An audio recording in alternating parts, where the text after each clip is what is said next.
Madam உங்கள்கிட்ட ஒரே ஒரு கேள்வி. அதிமுக காலத்துலலாம் கல் வாங்க அதிமுக காலத்துலலாம் கல் வந்து இறக்குனாங்க, கல் கடைகள்லாம் இருந்தது. அதுக்கப்புறம் வந்து நிப்பாட்டிட்டாங்க. இப்போ வந்து டாஸ்மார்க்குக்கு ஒரு வருஷத்துக்கு 50,000 கோடி வருது.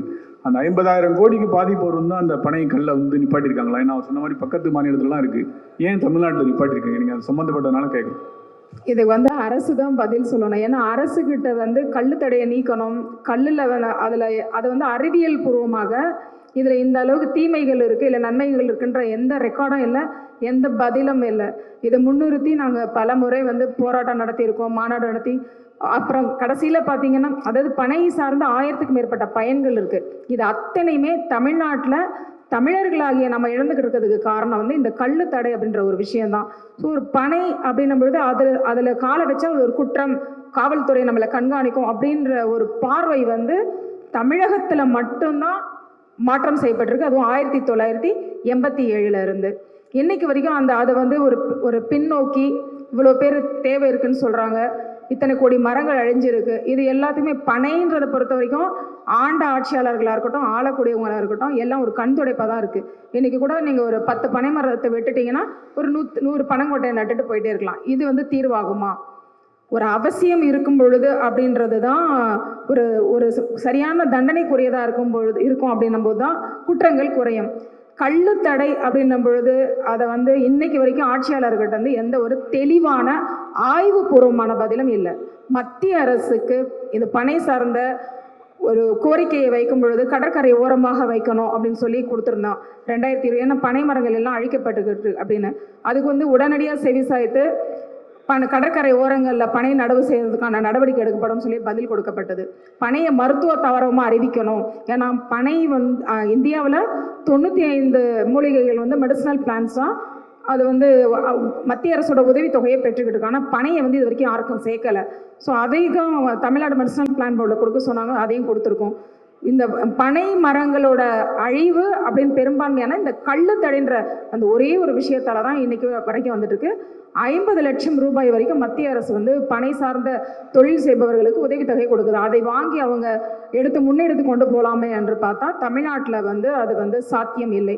இதுக்கு என்ன அப்படின்னு சொல்லி கேட்டோம்னா கள்ளு தடை தான். பனை அப்படின்னா தடையற்ற தொழிலாக இருக்கணும். இன்னைக்கு சொல்றாங்க இந்த மாதிரி மற்ற பானங்கள் அரசு விற்கக்கூடியதில் வந்து எந்த அளவுக்கு எந்த அளவுக்கு ஆரோக்கியம் இருக்கு. இந்த கள்ளு அப்படின்றத சொல்லி பார்த்தீங்கன்னா அது வந்து மரத்திலிருந்து நேரடியாக வழியக்கூடிய ஒரு சாறு, நேரடியாக வழியும். அதை வந்து நீங்கள் தினமுமே எடுத்துக்கலாம். குடிக்கிற தண்ணி கூட நம்மளுக்கு ஆபத்து தான் அளவுக்கு மேலே குடிக்கும் பொழுது. அது வந்து அவங்கவுங்க தான் தீர்மானிச்சுக்கணும். கல்லில் வந்து எந்த ஒரு ஆபத்து கிடையாது. பதநீர் கூட சுண்ணாம்பு சேர்த்து தான் அதை எடுத்துக்க முடியும். ஆதி காலத்தில் பிரசவித்த தாய்மார்களுக்கு கல் கொடுக்கப்பட்டது. பிறந்த குழந்தைக்கு ஒரு சங்கு, ஒரு பாலாடை கல் வழங்கப்பட்டது. உடல் நோய்வாய்ப்பட்டவங்களுக்கு கல் வழங்கக்கூடாது. வந்து உடம்புல ஆரோக்கியத்தை மேம்படுத்தும். கல்லை குடிச்சிட்டு 3 வேளையும் சாப்பிடாம கூட ஒரு நபர் இருக்கலாம்.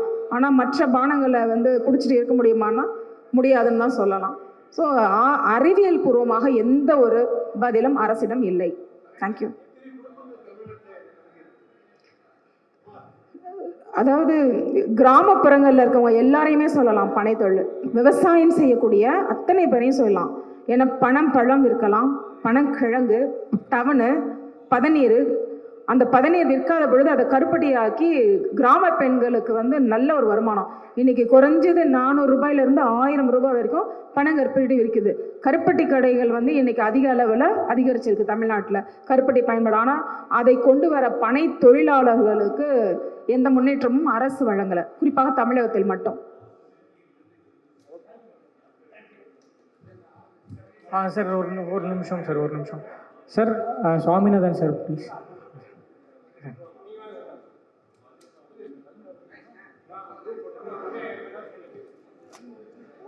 எல்லாருக்கும் வணக்கம்.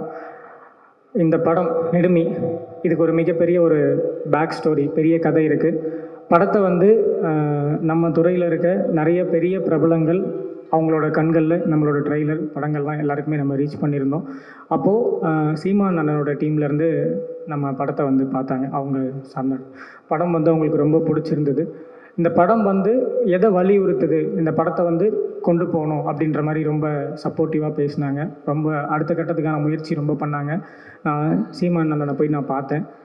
ஸோ அங்கே என்ன கற்றுக்கிட்டேன் அப்படின்னா, இங்கே வந்து மக்களுக்காக சில விஷயங்கள் வந்து நம்ம கேட்டு கேட்டு வாங்க வேண்டியதாக இருக்குது அப்படின்ற ஒரு சூழலை வந்து எனக்கு அங்கே போன அப்புறம் புரிஞ்சுது. நாங்கள் படம் வந்து எடுக்கும்போது ரொம்ப ஓகே என்ன நம்ம ஒரு ஃபஸ்ட்டு படம் பண்ணுறோம், என்ன கண்டென்ட் பண்ணலாம், என்ன பண்ணலாம் அப்படின்னு பார்க்கும்போது எங்கள் கண்ணில் ரொம்ப ஒரு தோராயமாக கண்ணில் தெரிஞ்சது இந்த பனை மரம். நீங்கள் பார்த்தீங்கன்னா சிவாஜி சாரோட ஸ்டில் எனக்கு தெரிஞ்ச ஒரு 32 வருஷத்துக்கு முன்னாடி பனை மரம் ஏறுற மாதிரி ஒரு ஸ்டில் வந்து நாங்கள் கூகுளில் பார்த்துருந்தோம். ஸோ அப்போது பார்த்துட்டு சரி நம்ம அதை ட்ரை பண்ணலாம், அந்த சரியாக எடுக்க முடியுமா அப்படின்ற எந்த ஒரு நம்பிக்கையும் இல்லை, நம்ம ட்ரை பண்ணலாம் அப்படின்னு சொல்லி ஆரம்பித்தது தான். ஸோ அப்படி ஆரம்பித்து சின்னதாக நம்ம ஒரு 1 டே ஷூட் போய் பார்க்கலாம், 2 டேஸ் அப்படின்னு சொல்லி அப்படி தான் நாங்கள் ஸ்டார்ட் பண்ணோம். ஸோ எங்களுக்கு சில விஷயங்கள் நாங்கள் நினச்ச மாதிரி அந்த படத்தில் ஒவ்வொன்றும் வர எங்களுக்கு இதை நம்ம சரியாக பண்ண முடியுன்ற ஒரு நம்பிக்கை அந்த படம் தான் எங்களுக்கு கொடுத்துச்சு. இவ்வளோ தூரத்துக்கு அப்புறம் இந்த இடத்துல இவ்வளோ பெரிய இடத்துல சாமிநாதன் சார் அவர்களால் இங்கே வந்திருக்கு அப்படின்னும் போது எனக்கு ரொம்ப ஒரு மாதிரி நெகிழ்டாக எப்படி சொல்கிறதுனா, எனக்கு இவ்வளோ நேரம் நீங்கள் பார்த்துருப்பீங்க, எனக்கு உண்மையிலே பேசுகிறதுக்கான அந்த சூழலை நான் பர்சனலாக நான் ரெடியாகாமல் இருந்த ஒரு மாதிரி தயக்கம், நிறைய பயம் இருந்தது எனக்கு. என்னன்னா இந்த கதையை வந்து நிறைய பேர் நான் பார்த்துருக்காங்க, இந்த படத்தை நிறைய பேர் காமிச்சிருக்கேன், மேபி இங்கே இருக்கவங்களுக்கு கூட இந்த படத்தை பற்றி தெரிஞ்சிருக்கலாம். ஸோ இந்த படத்தை வந்து கை வைக்கிறதுக்கான ஒரு சூழலே வந்து எல்லாருக்குமே ஒரு நெருடலை கொடுத்துச்சு. இந்த படத்தை நம்ம ஏன் பண்ணணும், இந்த படத்தை நம்ம எதுக்காக பண்ணணும், இது என்ன அரசியல் பேசுது, என்ன கருத்து பேசுது, இந்த படத்தில் என்ன பிரச்சனையை அவங்க ஃபேஸ் பண்ணியிருக்காங்க. நான் என்ன மீன் பண்ணுறேன்னா, பர்சனலாக கிடையாது, பொதுவாகவே இந்த வாழ்வியில் நான் பார்த்துருக்கேன். அதாவது எப்படின்னா, இப்போது அவர் தம்பி சொன்ன மாதிரி ஒரு பனைமரம் ஏறுறவங்க ஏறி இறங்குறது ஒரு சாதாரண விஷயம் இல்லை. அதுவும் அந்த அவங்களோட வாழ்விலே இதை சேர்ந்து தான் இருந்தது. ரெண்டாவது ரொம்ப முக்கியமான விஷயம் என்னென்னா, தமிழ்நாட்டில் மட்டும்தான் அந்த கல்தடை அப்படின்றது இருக்குது. பாண்டிச்சேரியிலையும் கொடுக்குறாங்க, கேரளாலையும் இருக்குது, அந்த பக்கம் ஆந்திராவிலையுமே இருக்குது. இதை வந்து அரசே வந்து ஏற்று நடத்தணும் அப்படின்றது வந்து இப்போ நிறைய கோரிக்கைகளை வந்து என்னால் பார்க்க முடியுது. நாங்கள் வந்து படம் பண்ணும்போது எங்கள் மைண்டில் இதெல்லாம் கிடையாது. நம்ம ஒரு அரசாங்கத்துக்கு வந்து நம்ம ஒரு ரெக்வஸ்ட் நம்ம பண்ணுறோம், இந்த மாதிரி பண்ணுங்க, அந்த மாதிரி எந்த தாட் ப்ராசஸும் கிடையாது. பட் இந்த படம் எடுத்து முடிச்சுட்டு அதுக்கப்புறம் இங்கே கலை சூழ்நிலையை பார்க்கும்போது இது மக்களுக்கு தேவையான ஒரு விஷயமா இருக்குது. நான் இந்த தருணத்தில் வந்து ஜீ தமிழ் சேனலுக்கு வந்து நான் நன்றி சொல்கிறேன். ஏன்னா அவங்க வந்து நிறைய டாக்குமெண்ட்ரி பண்ணியிருந்தாங்க. ரெண்டாவது நான் MS பாஸ்கர் சாருக்கு ஒரு பெரிய நன்றி சொல்லணும். இந்த படத்தில் வந்து அவங்க ஒரு ஓப்பனிங் வாய்ஸ் ஓவர் ஒன்று பண்ணியிருக்காங்க. பனை மரத்துடைய அந்த ஒட்டுமொத்த பரிணாமத்தை பற்றி பேசியிருக்காங்க. ஓப்பனாக சொல்லணும்னா, நம்ம இன்றைக்கி தமிழை பற்றி நிறைய பேர் கொண்டாடுறோம், தமிழை பற்றி பேசுகிறோம். தமிழ் இன்றைக்கி வந்து ஒரு பெரும் பேச்சு பொருளாக உள்ள ஆக்குறாங்க. ஏன்னா அந்தளவுக்கு நிறைய திணிப்புகள் நடக்குது தமிழ் மேலே. அப்படியாப்பட்ட நம்ம கொண்டாட வேண்டிய தமிழை நமக்கு பாதுகாப்பாக கொண்டு வந்து சேர்த்தது இந்த பனை ஓலைகளும் இந்த ஓலைச்சுவடிகளும் மட்டும்தான். ஸோ அதுக்காக பனை மரங்களை நம்ம வந்து தமிழோட பெருசாக கொண்டாடணும் அப்படின்றத ஒரு கருத்தாக சார் வந்து இந்த படத்துலேயே சொல்லியிருக்காங்க, ஒரு ஓப்பனிங்கில் பேசியிருக்காங்க. ஸோ அந்த பார்வையிலேருந்து பார்க்கும்போது பனை மரங்கள் வந்து எந்த அளவுக்கு நம்ம பூமிக்கும் நம்மளோட தமிழுக்கும் சொந்தமானது அப்படின்றத நம்ம இந்த டைமில் சொல்லணும். ரெண்டாவது, எனக்கு தெரிஞ்சு நீங்கள் எல்லாம் எந்த ஊரில் பேஸ்லேருந்து வரீங்கன்னு தெரில, நம்ம ஊர் பக்கம்லாம் இந்த கருப்பசாமின்னு சொல்லிட்டு ஒன்று கும்பிடுவாங்க, அது கேள்விப்பட்டிருப்பீங்கன்னு நினைக்கிறேன். கருப்பனை கும்பிடுறது அப்படின்னாலே பனைமரம் தான். பனைமரத்துக்கு ஆக்சுவலாக குருத்தோலை திருவிழான்னு ஒரு திருவிழாவே இருந்துச்சு. நம்ம திருநெல்வேலி அந்த பக்கம் வந்து பார்த்திங்கன்னா குருத்தோலை திருவிழா அப்படின்னு சொல்லிட்டு இவங்க சர்ச்சிலையுமே கொண்டாடுறாங்க, நார்மலாகவுமே நம்ம கோவில்லையுமே கொண்டாடுறாங்க. என்னென்னா பனைமரத்துக்கான ஒரு திருவிழா, பனைமரத்துக்கான ஒரு மரியாதை. அந்த பனைமரத்துக்கு வந்து மஞ்சள் தேய்ச்சி பொட்டு வச்சு அதை நம்மளோட சாமியாக கும்பிட்டவங்க நம்ம. அந்த பனைமரங்களை இன்றைக்கி வந்து யாரும் வெட்டக்கூடாதுன்னு அரசு வந்து பரிந்துரை பண்ணி ஒரு சட்டம் போட்டால், நீங்கள் வந்து வெட்டினீங்கன்னா உங்களுக்கு வந்து கேஸ் நாங்கள் ஃபைல் பண்ணுவோம் அப்படின்ற ஒரு சூழலை நம்ம உருவாக்கிட்டோம் அப்படின்னு வந்து நான் நினைக்கிறேன். ஸோ இதை நான் பிளேமிங்காக சொல்லலை, பொதுவான கருத்தாகவே இந்த பனைமரங்கள் வந்து எவ்வளோ முக்கியம் அப்படின்னு. இவ்வளோ பேசிட்டு படத்தில் நீ என்ன பேசியிருக்க, நீ சொன்ன கருத்து எதுவுமே இல்லையா அப்படின்னு நீங்கள் கண்டிப்பாக கேட்கலாம். ஏன்னா படத்தில் வந்து அந்த வாழ்வியில் சார்ந்து வாழக்கூடிய ஒரு குடும்பம், அந்த குடும்பம் தன்னை அடுத்த நிலைக்கு எல்லாருமே வாழ்க்கையில் நம்ம அடுத்த கட்டத்தை நோக்கி போகிறதுக்கான முயற்சியில் தான் இருப்போம். நானும் அதுக்காக தான் வந்திருக்கேன். இங்கே இருக்க எல்லாருமே அந்த ஒரு ஓட்டத்தில் தான் இருக்கும் நான் நம்புகிறேன். ஸோ அந்த முயற்சியில் இருக்க ஒரு குடும்பம் அந்த பனை சூழல் மாறும்போது, அரசாங்கத்தோட சூழல் மாறும்போது அந்த குடும்பம் என்ன வலியும் வேதனையும் அனுபவிச்சுது அப்படின்றத இந்த படத்தில் நீங்கள் புரிஞ்சிக்க முடியும். ரெண்டாவது, இந்த படத்தை வந்து பார்த்துட்டு நம்ம 150 ரூபா வேஸ்ட் பண்ணிட்டோமே அப்படின்னு நிச்சயமாக யாருமே நினைக்க மாட்டாங்க. அப்படி ஒரு சாட்டிஸ்ஃபைடாக தான் அந்த படத்தை நாங்கள் பண்ணியிருக்கோம். இதுக்கு நான் ரொம்ப பெரிய நன்றி சொல்லணும்னா, இந்த படம் உருவாகிறதுக்கு காரணமாக இருந்த என்னோட மாமா வேல்முருகன் அவர்களுக்கு ஒரு பெரிய நன்றி நான் சொல்லணும். ரெண்டாவது, இந்த படம் இன்றைக்கி வெளிவர முதல் காரணமாக இருக்கக்கூடிய RVR ஸ்டுடியோஸ் சுவாமிநாதன் சாருக்கு நான் ரொம்ப ரொம்ப பெரிய கடமைப்பட்டிருக்கேன். ரெண்டாவது, நான் எப்படி சொல்ல, இந்த படம் வந்து சார் நம்ம பண்ணிடலாமா சார் போது கண்டிப்பாக பண்ணுறோம் அப்படின்னு சொல்லி சொன்ன மாதிரியே அந்த அக்டோபர் 10ஆம் தேதி இந்த படம் வந்து வெளிவருது. எல்லாருமே இதை தேட்டரில் போய் பாருங்கள். உங்களோட சப்போர்ட் வந்து ரொம்ப முக்கியம். அதுதான் நான் எல்லாமே பேசிட்டேன்னு நினைக்கிறேன். இதை லாஸ்ட்டாக நான் வந்து சுவாமிநாதன் சாரை இப்போ பேசுகிறதுக்காக கூப்பிட்றேன் sir, please. Sir question answer போயிடலாம் சார். ஏன்னா சார் வந்து கொஞ்சம் பிஸியாக இருக்காராம், ஃபோனில் பேசுகிறார். சார் இப்போ என்னென்னா, பனைமரம் ஏறுதல் வந்து தமிழ்நாட்டில் சட்டப்படி குற்றம். ஏன் குற்றம்னா, அவங்க வந்து கல் இறக்குறாங்கன்னு சொல்லிட்டு அது குற்றத்தை பார்க்குறாங்க. ஸோ இந்த படத்தில் வந்து அதை வந்து ரெஃபரன்ஸ் பண்ணி கவர்மெண்ட் ஏதாவது சொல்கிற விஷயம் இருக்கா? ஏன்னா இப்போ தான் லேட்டஸ்ட்டாக வந்து நம்ம சீமான் சார் வந்து பனைமரம் ஏறினார். அவர் கூட இருந்தவங்க எல்லாரு மேலேயும் கேஸு போட்டிருக்காங்க. ஸோ நீங்கள் வந்து இது மாதிரி எடுத்துன்னு வந்தீங்கன்னா, உங்களை இந்த படத்தை பார்த்துட்டு யாராவது பனைமரம் ஏறினாங்கன்னா அவங்களால அரெஸ்ட் பண்ணுறதுக்கு நிறைய வாய்ப்பு உண்டு. எப்படி இது நீங்கள் வந்து மேனேஜ் பண்ண போகிறீங்க? சார் ஆக்சுவலாக வந்து இது தப்பான கண்ணோட்டத்தில் பார்க்க வேணாம்னு நினைக்கிறேன் சார். என்னன்னா, இது ஒரு 1900 சார், நான் தப்பான கண்ணோட்டம் பார்க்கல, சரிங்களா? அரசாங்கம் என்று சொல்கிற விஷயத்தை நான் சொல்கிறேன். புரியுது. என்னோட வியூ நான் சொல்லலை. புரியுது. பார்த்தீங்கன்னா நீங்கள் தான் தப்பான கண்ணோட்டத்தில் சொல்கிறீங்க. புரியுது. சாரி சார், நான் உங்களை தப்பாக ப்ளேம் பண்ணல. நான் என்ன சொல்ல வந்தேன்னா, ஆக்சுவலாக இந்த படம் வந்து ஒரு ரெப்ரசன்டேஷன். இப்போது எப்படி சொல்கிறதுனா, இப்போ நம்மளோட தமிழர்கள் எப்படி இருந்தாங்க, இப்போ நீங்கள் காந்தாரா பார்க்குறீங்க, பாகுபலி பார்க்குறீங்க, என்ன எல்லாமே ஒரு பீரியடிக்கல் ஃபிலிம். அப்போ எப்படி இருந்தாங்க, அப்போ இருந்த அரசியல் எப்படி இருந்தது, மக்களோட வாழ்வியல் பேச்சு வழக்கு எப்படி இருந்ததுன்ற நம்ம இந்த 90 காலகட்டத்தை காட்டுறதுக்கான ஒரு முயற்சி. ரெண்டாவது, அப்போது நான் கேள்விப்பட்டு, நான் என்னோட கண்ணால் பார்த்து, நான் நியூஸில் படித்த சில விஷயங்கள் இன்ஸ்பயர் பண்ணி தான் இந்த கதையை வந்து நாங்கள் உருவாக்கியிருக்கோம். ஸோ இந்த படம் வந்து இதை பார்த்துட்டு யாராவது பனைமரம் சரி, இப்போ நாங்கள் வந்து இப்போ பனைமரத்தில் வந்து பார்த்தீங்கன்னா நிறைய பேர் உண்மையிலே இந்த கேள்வி நல்ல கேள்வி சார். என்னென்னா, நிறைய பேர் வந்து கேட்டாங்க, நீங்கள் ஏன் வந்து கல்லை வந்து வலியுறுத்துறீங்க, அதுக்கு நீங்கள் பதனி இறக்கிட்டு போகலாமே, நீங்கள் வந்து கருப்பட்டி அந்த மாதிரி நீங்கள் பனை தொழிலை வந்து நீங்கள் பண்ணலாமே. உண்மையான விஷயம் தான். என்னென்னா, இந்த பனை மரத்தை பொறுத்த வரைக்கும் ஒவ்வொரு மரத்தையுமே ஒரு தொழிற்சாலை அப்படின்னு சொல்கிறாங்க. இப்போ எப்படின்னா, ஒரு கம்பெனி இருக்குது அப்படின்னா அது ஒருத்தரோட கண்காணிப்பில் இயங்கும். அது 10,000 பேர் வேலை செஞ்சாலுமே ஒருத்தரோட கண்காணிப்பில் இயங்கும். இப்போ இந்த இயற்கையிலேருந்து டைரெக்டாக நம்ம அதை எடுக்கும்போது அது யாரோட கண்காணிப்பில் இயங்குறது அப்படின்றதுல ஒரு பிரச்சனை இருக்காதான் நான் நினைக்கிறேன். இப்போ நீங்கள் ஒரு மரம், உங்கள் வீட்டில் ஒரு மரம் இருக்குன்னா நீங்கள் அதை யாருக்குமே தெரியாமல் நீங்கள் கல் இறக்கலாம், நீங்கள் சாப்பிடலாம், இல்லை அதை நீங்கள் கருப்பட்டியாக கூட மாற்றலாம். அதை வியாபார ரீதியாக வரும்போது தான் இங்கே பிரச்சனை ஏற்படுது. மேபி இப்போ எங்கள் வீட்லேயுமே ஒரு 4 பனைமரம் இருக்குது. எங்கள் ஊரில் நிறைய பனைமரம் இருக்குது. இப்போ அந்த பனைமரத்தை எனக்கு உண்மையில் அந்த சட்டங்கள் எப்படி இருக்குன்னு தெரியல. பட் நீங்கள் ஏறி இறக்கி நீங்கள் மட்டும் குடிக்கிறீங்கன்னா அது வெளியில் தெரியாதுன்னு நான் நினைக்கிறேன். எனக்கு சரியாக தெரியல. பட் அது வியாபார ரீதியாக மாறும்போது இங்கே அவ்வளோ கலநிறங்கள் நிறைய. சொல்ல வரீங்கன்னா, டாஸ்மார்க் இருக்கிறதுனால தான் பனைமரம் ஏற விடாங்கன்னு சொல்ல வரீங்களா? இல்லை சார், ஆக்சுவலாக அது ஒரு வகத்தில் நியாயம் தானே. அதாவது இப்போ எப்படின்னா, ஒட்டுமொத்தமாக நம்ம எல்லா கவர்மெண்ட்டுமே நம்ம அதை பண்ணலை அப்படின்னும் போது நம்ம அதை ஏற்றுக்கலாம். பக்கத்து ஸ்டேட்டில் பண்ணுறாங்க, அந்த ஸ்டேட்டில் அது கவர்மெண்ட்டே தான் பண்ணுது, யாரும் இல்லீகலாக யாருமே பண்ணல. நம்ம தமிழ்நாட்டை பொறுத்தவரை அது ஒரு பேசும் பொருளாகவே இருக்குல்ல. இப்போ நாங்கள் எதுவும் வலியுறுத்தல, ஒரு பேசும் பொருளாகவே இருக்குல்ல. அப்போ அந்த பேசும் பொருள் இருக்கக்கூடிய வழிகளை பாருங்கள் அப்படின்றதான் நம்ம வலியுறுத்தியிருக்கோம். இல்லை சார், சாரி, நான் பார்க்கல சார். பனை இல்லை, பார்க்கல சார். சார் இல்லை சார், நம்ம படம் இப்போ இல்லை சார், சாரி, கரெக்டு சார், பார்த்துருக்கணும். புரியுது சார். இல்லை சார், படம் வந்து நாங்கள் ரொம்ப முன்னாடி பண்ண படம் இது. நாங்கள் அது கரெக்ட், இப்போ தான் ரிலீஸுக்கு வருது சார். அது சூழலை இப்போ தான் இயற்கை அமைக்குது, அது இப்போ தான் நடக்குது. இல்லை சார், ஆக்சுவலாக சீமான் சாரோட டீம்லேருந்து வந்து படம் பார்த்தாங்க.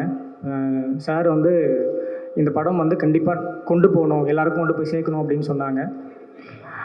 இல்லை, அவங்களுக்கான முன்னெடுப்பு இருந்துச்சு. அப்புறம் நம்ம சில ரீசன்ஸுக்காக நம்மளால் அதை பண்ண முடியாமல் போச்சு.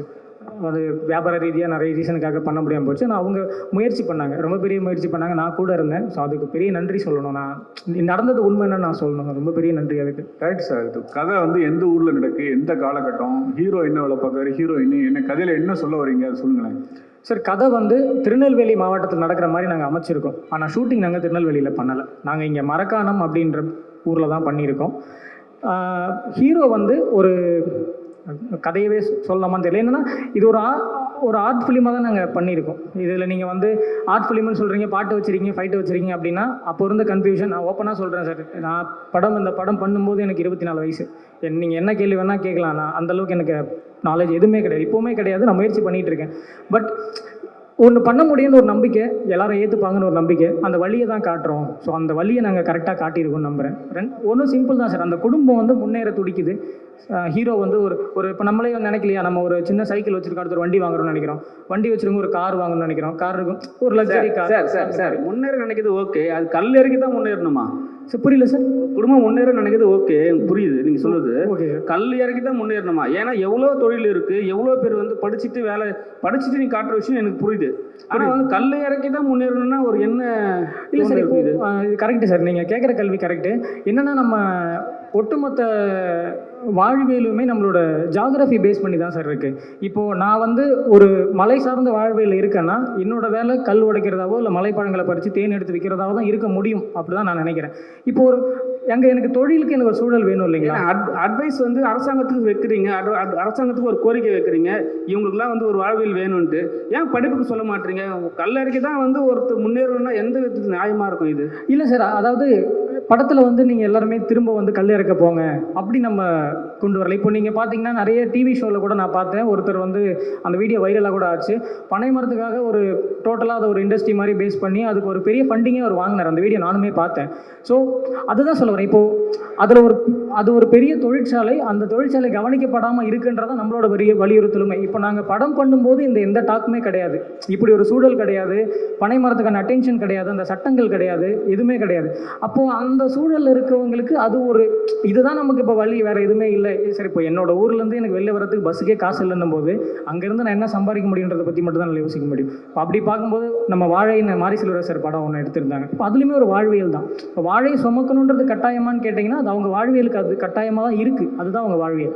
நெடுமின் டைட்டில் என்ன சார்? அது என்ன அர்த்தம் சார்? நெடுமி அப்படின்றது ரொம்ப நெடிய உயர்ந்த மரம் அப்படின்னு அர்த்தம் சார். அதுதான் அதுக்கு அர்த்தம்.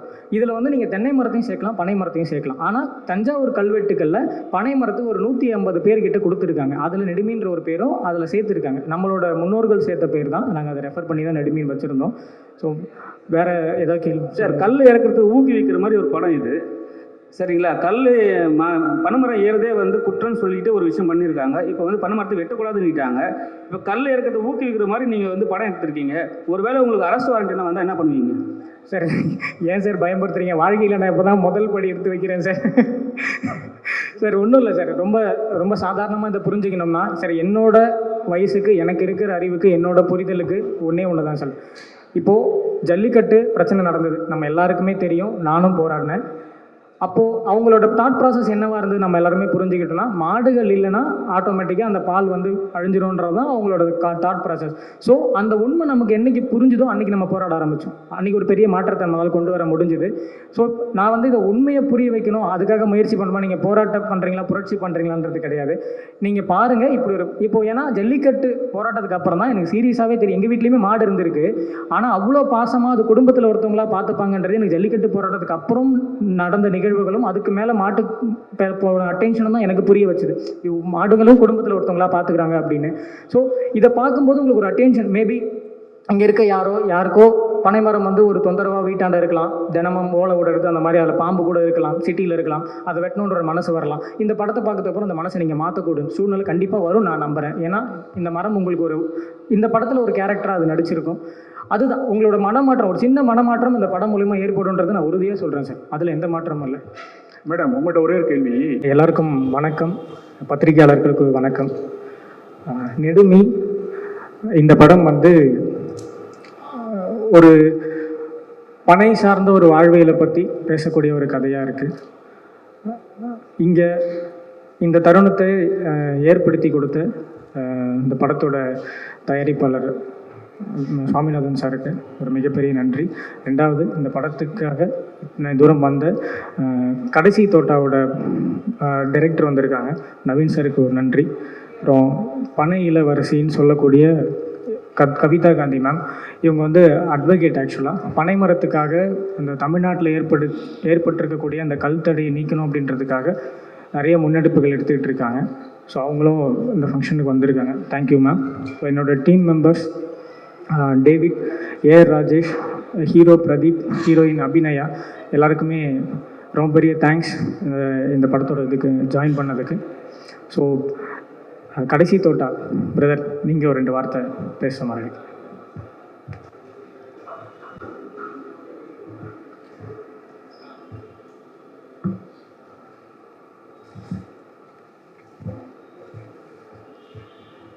எல்லோருக்கும் வணக்கம். வந்திருக்க ப்ரெஸ் மீடியா எல்லாத்துக்கும் ரொம்ப நன்றி. சின்ன படமாக இருந்தாலும் எல்லாத்தையும் மக்கள்கிட்ட கொண்டு போய் சேர்க்கறது இந்த ப்ரெஸ் தான். ஸோ அவங்களுக்கு ரொம்ப நன்றி.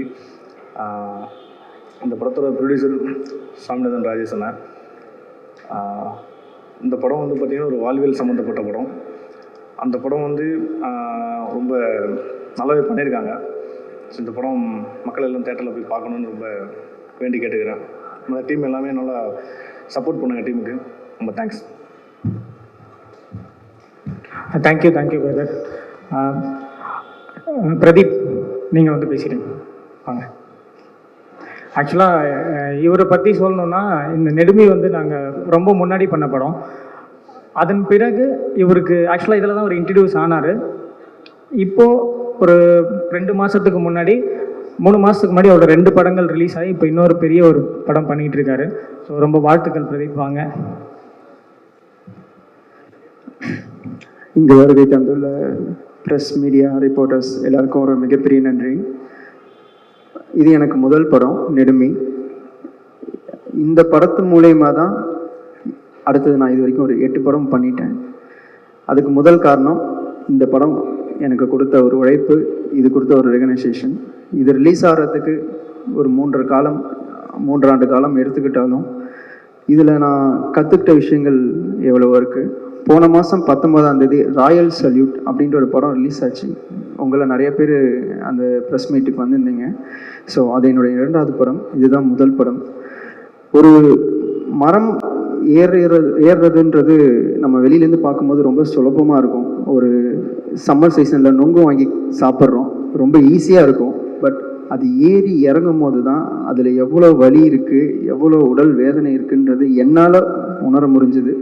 அப்படிப்பட்ட ஒரு புனிதமான ஒரு இயற்கை கொடுத்த ஒரு விஷயத்துக்கு தடை போட்டிருக்காங்க.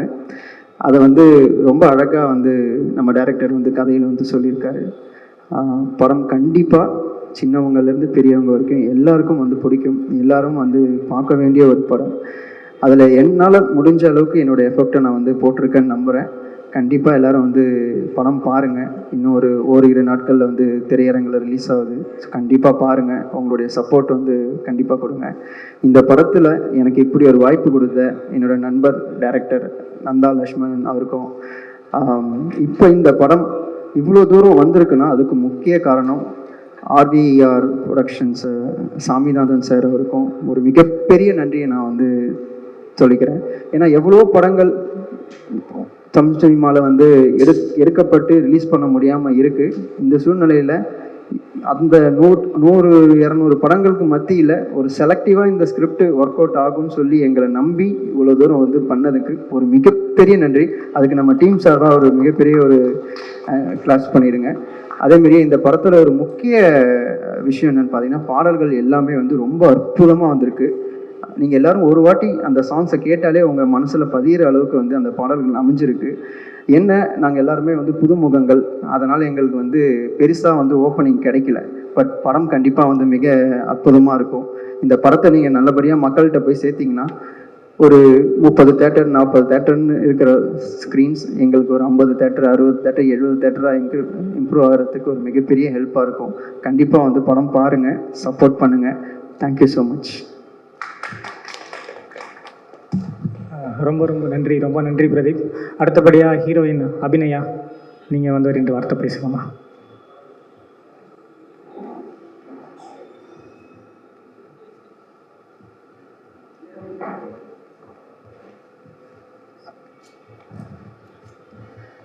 மீடியா ப்ரெஸ் எல்லாருக்குமே ரொம்ப நன்றி. எங்களுக்காக உங்கள் டைம் ஸ்பெண்ட் பண்ணி இவ்வளோ நேரம் வெயிட் பண்ணதுக்கு.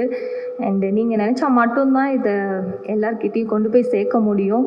ஸோ இந்த மாதிரி நிறையா நல்ல படங்கள் வந்துட்டுருக்கு, நிறையா புதுமுகங்கள் அறிமுகமாயிட்ருக்கோம். உங்களோட சப்போர்ட் எப்பயுமே எங்களுக்கு இருக்கணும். ஏன்னா எங்களால் டேரெக்டாக போய் அவங்கள ரீச் பண்ண முடியாது. அதுக்கு ஒரு பெரிய தூணாக இருக்கிறது நீங்கள் மட்டும்தான். உண்மையாகவே இது ரொம்ப நல்ல கதை. நம்ம வந்துட்டு லைஃப்பில் என்ன பண்ணிகிட்ருக்கோம், ரெகுலர் லைஃப்பில் என்னெல்லாம் நடக்குது அதுதான் இந்த படத்தில் காமிச்சிருக்காங்க. எனக்கு வில்லேஜ் ரிலேட்டடான மூவி ரொம்பவே பிடிக்கும். என்னோடய ஃபர்ஸ்ட் படமே அப்படி அமைஞ்சது எனக்கு பிளெஸ்ஸிங் தான் நான் சொல்லுவேன். இந்த வாய்ப்பு கொடுத்த டைரக்டர் நந்தா சாருக்கு ரொம்பவே தேங்க்ஸ் சொல்லணும். ஏன்னா எந்த ஒரு எதிர்பார்ப்பும் இல்லாமல் என்னோட ஆக்டிங் மேலே ஒரு ட்ரஸ்ட் வச்சு இந்த வாய்ப்பை கொடுத்தாங்க. அதை நான் வந்துட்டு அவங்களுக்கு நல்லபடியாக பண்ணி கொடுத்துருக்கேன் நம்புகிறேன். இந்த படத்தை பார்த்துட்டு நீங்களும் வந்துட்டு எப்படி இருக்குன்றதை எங்களோட ஷேர் பண்ணணும். ப்ளஸ் வந்து மக்கள்கிட்ட கொண்டு சேர்க்கணும். எங்களை மாதிரி புதுமுகங்கள் வந்து உங்கள் மூலயமா தான் உலகத்துக்கு தெரிய வருவோம். ஸோ நிறைய பேர் மீடியானா நிறைய பேர் வந்து சினிமானா பயந்துட்டுருக்காங்க இன்னுமே. ஸோ அவங்களுக்கெல்லாம் நாங்கள் வந்து ஒரு முன்னோட்டமாக இருக்கணும் அப்படின்னு நம்புகிறோம். தேட்டரில் கண்டிப்பாக போய் படத்தை பாருங்கள். அண்ட் உங்கள் சைடு எவ்வளோ சப்போர்ட் பண்ண முடியுமோ பண்ணுங்கள். ஆர்விஆர் ஸ்டுடியோஸ்க்கு ரொம்ப தேங்க்ஸ் சொல்லிக்கிறோம் அந்த டைமில். அண்ட் டிஸ்ட்ரிபியூட்டர்ஸ் எல்லாருக்குமே ரொம்ப நன்றி. இவ்வளோ ஸ்ட்ரகிள்ஸ்க்கு அப்புறம் இந்த படம் ரிலீஸ் ஆகிறது எங்களுக்கு ரொம்ப சந்தோஷமாக இருக்குது. Thank you so much. டீம் எல்லாருமே சேர்ந்து தான் இந்த ரிலீஸ்க்கு இவ்வளோ முயற்சி பண்ணியிருக்கோம். ஸோ எப்பயுமே உங்களோட சப்போர்ட் எங்களுக்கு இருக்கணும். Thank you so much. அடுத்தபடியாக டேவிட் வாங்க. இவர் வந்து ஆக்சுவலாக இந்த படத்தில் வந்து ஒரு இல்லை நீங்களே சொல்லுங்கள் என்ன பண்ணிட்டு. பத்திரிகை நண்பர்களுக்கும் தயாரிப்பாளர்களுக்கும் இங்கே இருக்கிற அனைவருக்கும் என்னோடய வணக்கம்.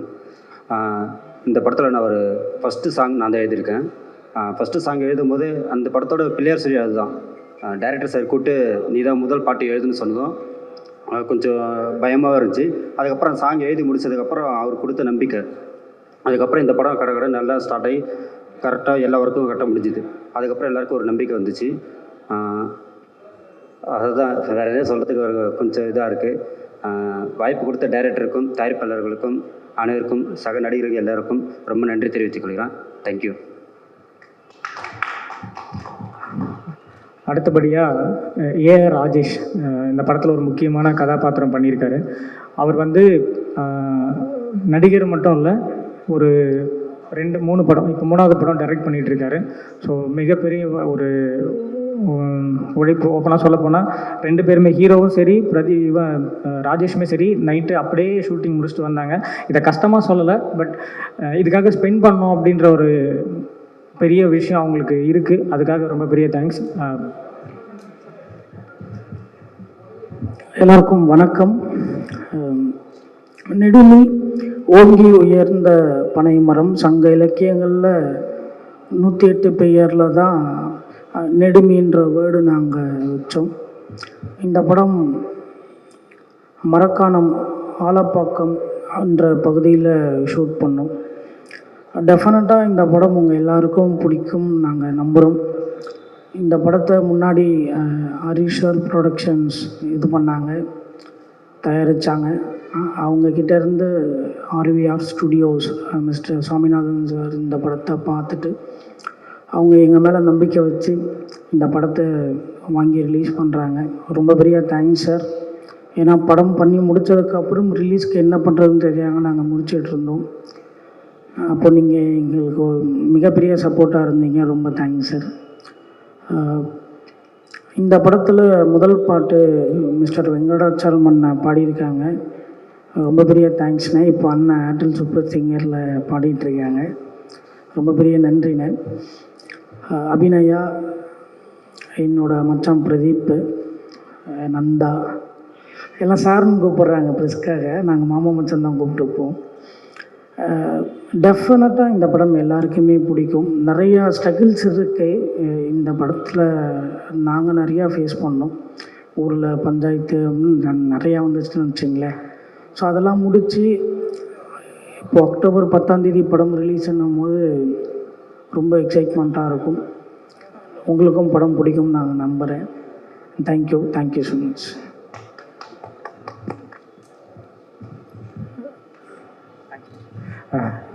தேங்க்யூ மாப்பிள்ளை. அடுத்தபடியாக நாங்கள் ஏதோ ஒரு லொக்கேஷனில் ரொம்ப ஒரு சாதாரணமாக இந்த படத்தை வந்து கிராம மக்கள் வச்சு கிராமத்தில் எடுத்தோம். அது இவ்வளோ பெரிய ஒரு இடத்துக்கு கூப்பிட்டு வந்து இன்றைக்கி இந்த இடத்த கொடுத்த இந்த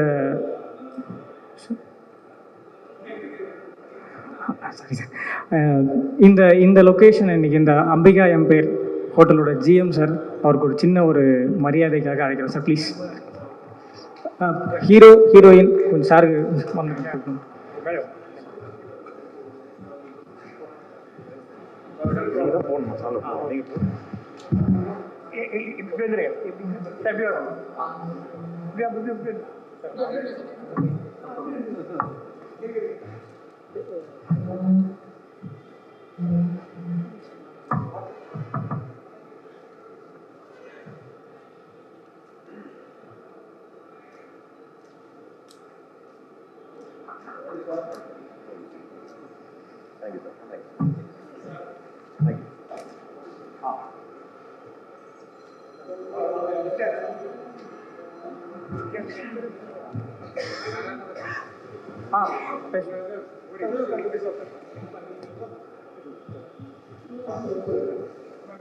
மேம் வந்துடுங்க.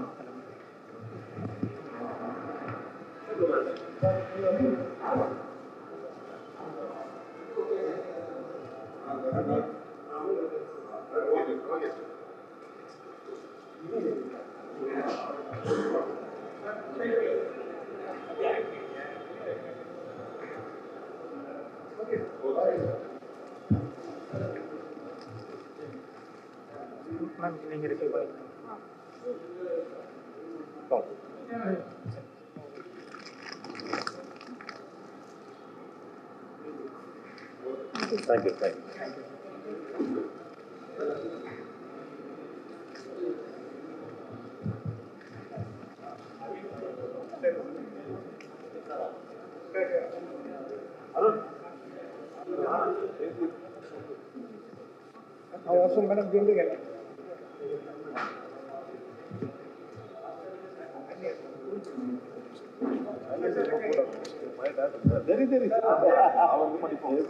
தேங்க்யூ. ஒரு நிமிஷம் மாத்திரங்களா எவ்வளோ நினச்சிப்பாங்க.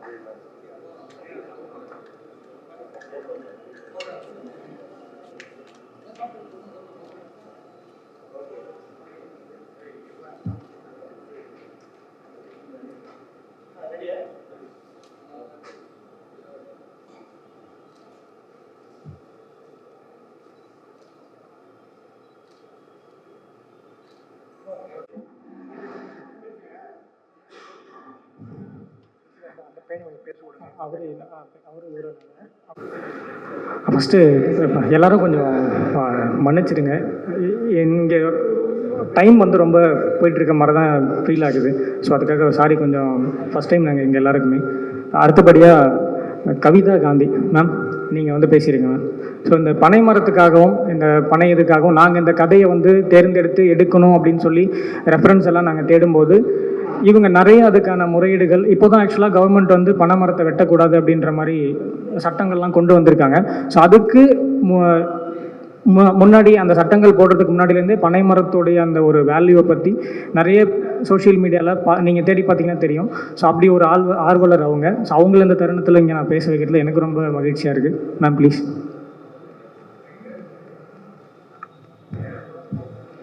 அனைவருக்கும் வணக்கம். அருமையான கதையம்சம் கொண்ட நெடுமை இந்த திரைப்படம் தமிழகத்துல பனை தொழிலாளர்கள், பனை தொழில் எப்படி நசிந்து அழிந்து கொண்டிருக்கிறது. அதாவது எத்தனையோ கலைகள் இன்னைக்கு அழிஞ்சு போச்சு. அதே போல எத்தனையோ தொழில்களும் ரொம்ப மோசமான நிலையை நோக்கி போய்கிட்டு இருக்கு. ஆனால் இயற்கை சார்ந்த ஆரோக்கியமான ஒரு தொழில் வந்து தமிழ்நாட்டில் மட்டும் அழிஞ்சுக்கிட்டு இருக்கு. அதில் என்னென்ன கொடுமைகளை அவங்க அனுபவிக்கிறாங்க, எப்படிப்பட்ட பிரச்சனைகள் எல்லாம் பனை தொழிலாளர்கள் சந்திச்சிட்டு இருக்காங்க அப்படின்றத எங்கேயோ மூலையிலையும் முடுக்குலையும் நம்ம தெரிஞ்சுக்கிட்டு இருக்கோம். அதை வந்து திரையிட்டு காண்பிக்கும் வகையில் தமிழகம் மட்டுமல்ல உலகெங்கிலும் இந்த பனை தொழிலாளர்கள் எப்படி ஒரு சிரமங்களை அனுபவிக்கிறாங்க அப்படின்றத திரையிட்டு அதை நம் கண்முன் கொண்டு வர வருகிறான் நெடுமி. வா நெடுமி வா. உன்னுடைய வருகை வந்து இந்த பனை தொழில் குற்றுயிரும் குலவீரமாக போய்கிட்டு இருக்கு. அதுக்கு ஒரு நல்ல உயிரோட்டத்தை கொடுக்கும் அப்படின்னு நம்புகிறோம். தமிழர்கள் அப்படின்னு சொன்னாலே பனை இல்லாமல் தமிழ் இல்லை. பனை ஓலை சுவடிகள் மூலம் கிடைத்த நூல்கள் மூலமாக தான் நம்ம இன்னைக்கு உலக அளவில் தமிழர்கள்னு நம்மளை உயர்த்தி பிடிச்சிக்கிட்டு இருக்கோம். அந்த பனை ஓலையில் 2000 வருஷம் 3000 வருஷம் ஆனாலும் எழுதப்பட்டது அழியாதுன்னு அவங்க எத்தனை ஆயிரம் ஆண்டுகள் பார்த்துருப்பாங்க.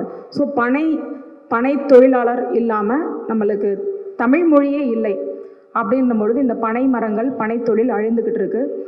அதுக்கு வந்து நிச்சயமாக இந்த தடையற்ற பனைத்தொழில் அப்படின்றதுக்கு இது வந்து ஒரு விடிவு காலத்தை கொடுக்கும் அப்படின்னு நம்புகிறேன். இந்த அருமையான கதையம்சம் கொண்ட படம் ரொம்ப பல சிரமங்களை சந்தித்து வந்திருக்கு. இந்த படத்தை எடுத்த நந்தா மற்றும் இந்த படக்குழுவினர், இதை வெளியிட வந்திருக்க வெளியீட்டாளர் அனைவருக்கும் என்னுடைய நன்றியை தெரிவித்துக் கொள்கிறேன். இதே போல் ப்ரெஸ் மீடியா அனைவருக்கும் என்னுடைய நன்றியை தெரிவிச்சுக்கிறேன். நன்றி, வணக்கம். Thank you so much ma'am. அடுத்தபடியாக நம்ம படத்தில் வந்து இப்போது வந்து சூப்பர் சிங்கரில் ஒரு பாடகராக இருக்காங்க. நம்ம படத்தில் அவங்க ஃபஸ்ட்டு பாட்டு ஒன்று பாடியிருக்காங்க. திரு வெங்கட் தமிழ் அண்ணா, ப்ளீஸ் அவங்கள பேசணும்னு அழைக்கிறேன்.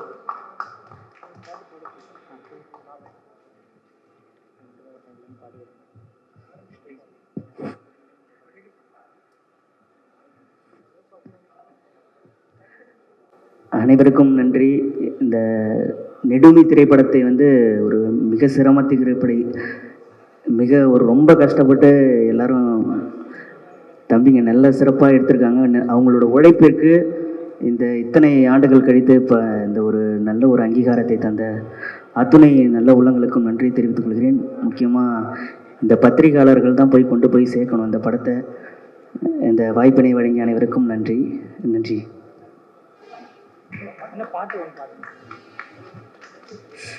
தேங்க்யூண்ணா. அடுத்தபடியாக நம்ம படத்தில் வந்து 2 குழந்தை நட்சத்திரம், ஆக்சுவலாக அவங்க நடிக்கும்போது ரொம்ப குழந்தையாக இருந்தாங்க, இப்போ கொஞ்சம் வளர்ந்துட்டாங்க.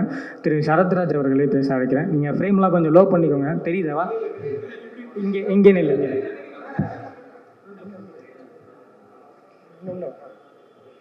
இங்கே வந்துள்ள எல்லாருக்கும் வணக்கம். நான் தான் சரத்ராஜ். நெடுமின்ற படம் வந்து எனக்கு ஃபஸ்ட்டு நடிக்கும் போது எனக்கு என்னன்னே தெரியல. நான் வந்து பனைமரம் ஏறுறத பார்க்கும்போது ஈஸியாக தான் இருக்கும், நானும் ஏறிடுவேன் அப்படின்னு சொல்லிட்டு நினச்சிட்டு இருந்தேன். அதுக்கப்புறம் பனைமரத்தை தொட்டு பார்த்தேன், அது எவ்வளோ ஷார்ப்பாக இருக்குது. அதில் ஏறலான்னு நானும் ட்ரை பண்ணும்போது ரொம்ப கையெல்லாம் குத்துச்சு. இப்போ சாதாரணமாக ஒரு 10 தோப்பு கரணம் போடலான்னு நினச்சாலே நமக்கு வலிக்குது. பனை தொழிலாளி வந்து டெய்லியும் 50 மரம் ஏறுவாங்க. 50 மரத்துக்கு 10 தோப்பு கரணனாலே 500 தோப்பு கரணம். தேங்க்யூ. நன்றி சரத். கூப்பிட்றாங்க. அடுத்தபடியாக இந்த படத்தில் வந்து எப்போவுமே கழுத்தில் ஒரு கொட்டாங்குச்சி நீங்கள் எல்லாரும் கேள்விப்பட்டிருப்பீங்க. அதை கட்டிக்கிட்டு கல் கொட்டாஞ்சி அப்படின்னு ஒரு கேரக்டர் வந்து பண்ணியிருந்தார். நல்லா நடிச்சிருந்தார் இந்த சின்ன வயசில். ஸோ ராம்கி அவர்களை பேச அழைக்கிறேன், ப்ளீஸ். எல்லாருக்கும் வணக்கம். ஃபஸ்ட்டு படம் எடுக்கும் போது என்ன சொன்னாங்கன்னா, நம்ம படம் எடுக்க போகிறோம் அப்படின்னு தான் சொன்னாங்க. சரி நம்மளும் படம் பார்க்கலாம் அப்படின்னு சொல்லிட்டு இருந்தேன். ஆனால் திடீர்னு வந்து ஒரு நாள் ஷூட்டிங் இருக்குது, ரெடி ஆகிடா அப்படின்னு சொல்லும் போது எனக்கு ஒரே ஷாக்கு. படத்தில் நம்ம பார்க்க போகிறோம் தான் சொன்னோம், ஆனால் நடிக்க போகிறோன்னு சொல்லிட்டு எனக்கு அவ்வளோ பெரிய ஆப்பர்ச்சுனிட்டியாக இருந்தது. இந்த வாய்ப்பள்ளி தான் எனக்கு திரு நந்தகுமார் அவர்களுக்கு நன்றி தெரிவித்துக் கொள்கிறேன். ஃபஸ்ட்டு வந்து சட்டை இல்லாமல் தான் நடிக்கணும் அப்படின்னு சொல்லிட்டாங்க. இல்லைண்ணா சட்டை இல்லாமலாம் வேணாண்ணே அப்படின்னு, சட்டை இல்லாமல் தான் நடிக்கணும் அப்படின்னு சொன்னாங்க. நான் அதுக்கப்புறம் சட்டையை கட்டி விட்டு, நான் எப்பவுமே வீட்டில் இருக்கும்போது சட்டை போடாமல் இருக்க மாட்டேன். ஆனால் பட் அங்கே இருக்கும்போது ஜாலியாக இருந்தது. அவ்வளோதான். தேங்க்யூ ராம்கி. இப்போ நான் பேசுகிறேன்.